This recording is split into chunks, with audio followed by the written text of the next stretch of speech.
નસીબ નસીબનો ખેલ છે વાલા, નસીબ ન બદલાયું પણ તમે બદલાઈ ગયા, પણ નસીબ નસીબનો ખેલ છે.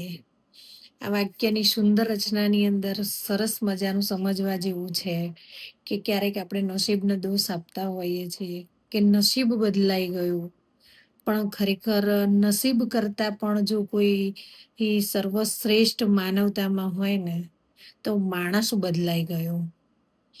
તો માણસ બદલાય ને તો આપણે આપણા નસીબને દોષ આપતા હોઈએ છીએ, પણ ખરેખર નસીબને દોષ આપવાની જરૂર નથી.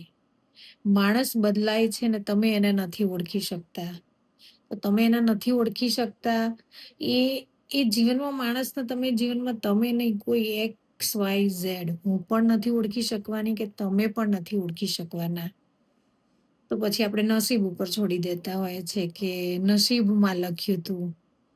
ખરેખર નસીબમાં નથી લખ્યું હતું. આપણે આંધળો ટ્રસ્ટ, જ્યાં વિચાર્યા વગરનો ટ્રસ્ટ આપણે કરી દેતા હોઈએ છીએ અને એ ટ્રસ્ટથી આપણને બધા નુકસાન થતા હોય છે. તો સમજાય તો રાધે રાધે.